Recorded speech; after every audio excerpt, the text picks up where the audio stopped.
One of our state's most notorious killers is getting another chance to try to save his life. Time is running out for Tommy Ziegler on death row. He was convicted of killing 4 people found dead inside his furniture store in Winter Garden on Christmas Eve in 1975. WESH-TV Investigates Greg Fox goes behind bars to ask Ziegler about what could be his last chance at innocence. Did you commit these murders? I did not. And I've done everything in the world that I can possibly do to prove that. I did not kill my wife. Or your in-laws? I did not kill Mr. and Ms. Edwards. Or Mr. Mays? I did not kill Mr. Mays. You're innocent? Yes.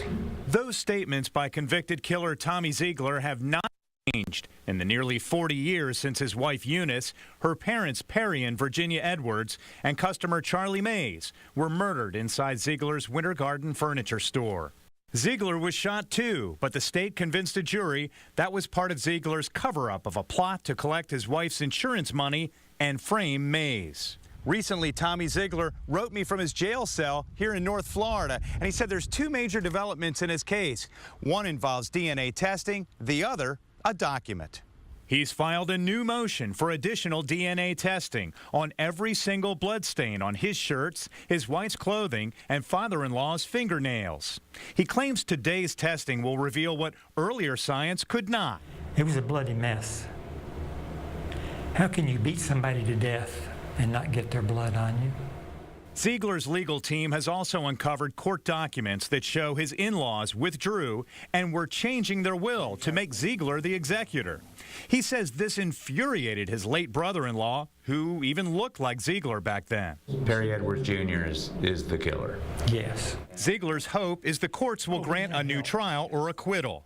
Do you believe he's a killer? I do. And a liar? Oh, yes. State Attorney Jeff Ashton has been prosecuting the Ziegler case since the 1980s. I got to read on him. He says Ziegler's DNA motion is irrelevant because the Supreme Court has already ruled that further scientific testing will not affect the outcome of the case. The facts are what they are. None of this stuff changes it. It never has, and it never will. He's a killer. That's what the jury said. Jeff is dead wrong. Dennis Tracy is Ziegler's attorney. He says the evidence is a slam dunk. We are very confident that if we test this DNA, we will find out who the killer was. But time is running out. At age 70, Ziegler's odds of leaving death row alive are fading. I would say that I probably have a 50-50 chance, depending on what happens with this latest motion with the DNA. At Union Correctional in Rayford, Greg Fox, WESH-TV News. An Orange Circuit Court judge granted Ziegler's request for a hearing on his new motion that should happen next month. And make sure to watch tomorrow at 6 when Greg will tell us what it felt like inside that prison and what it was like sitting across from a death row inmate. Welcome back. Convicted killer Tommy Ziegler is looking for a new chance to prove he didn't kill 4 people in a Winter Garden business 4 decades ago. This week, we brought you Greg Fox's exclusive death row interview with that inmate. WESH-TV's Jason Guy is joining us now. Jason, Greg told you what it was like to go behind the bars of death row. Yeah, and it's fascinating to hear from someone who's gone there and spoke to a convicted killer. Here's a little bit of what he had to say about it. Greg, you walk in death row to interview Tommy Ziegler. Most of us are never going to experience something like that. Tell us about it. You walk into that place, you hear those doors slam behind you, and as you look at the faces of people walking around the hallways, you get an incredible sense of hopelessness. These are people who know they're either condemned to die or facing life in prison. They're never going to see the outside again. When you saw Tommy Ziegler sit down for the interview, what did he look like? He's not what people would expect. A man who has been convicted and sent to death row for murdering 4 people in one of the worst, bloodiest murders in Central Florida history. He looked like a frail, feeble, almost grandfatherly figure. He's 70 years old now. When you think about it, he has nothing to lose here. He wants to get any kind of new evidence to be reviewed by any court that could potentially spare his life. Which you look in his eyes and he tells you, I'm innocent, I didn't kill those people, I didn't murder my wife and in-laws and the other man. He looks at you with conviction. He doesn't take his eyes off of you.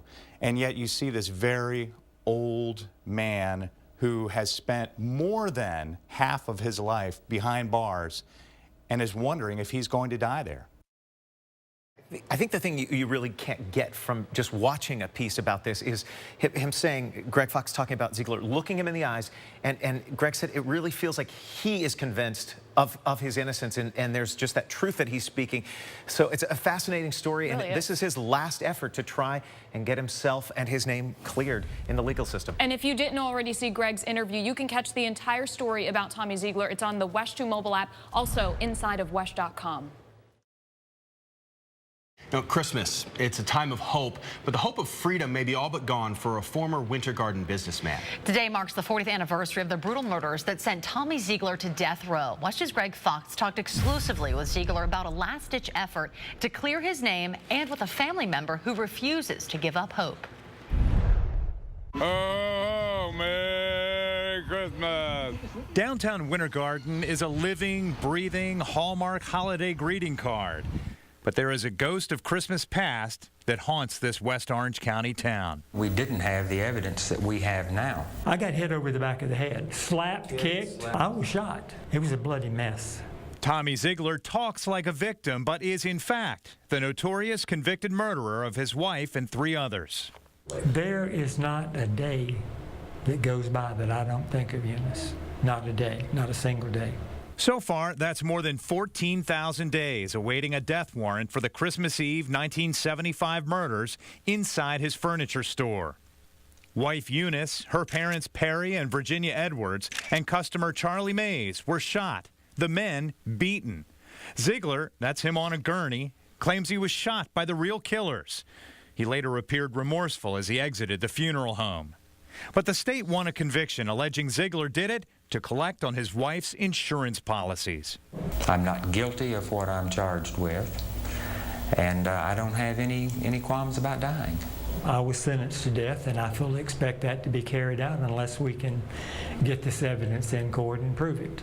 Ziegler has been granted a hearing, likely in February, to argue for retesting of DNA on some of his and the victim's clothing, believing modern science will prove he's not the killer.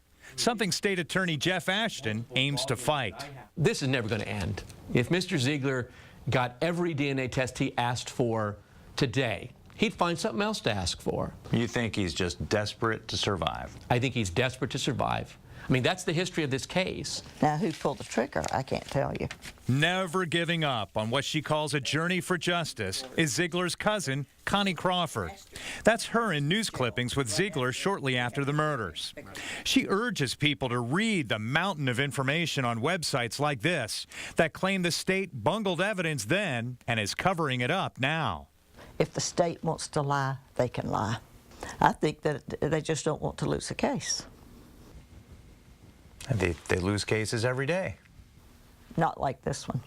In a battle to clear his name and save his own life, Ziegler is trying to rewrite the story of Winter Garden's darkest Christmas. The record in this case has never been brought before the people.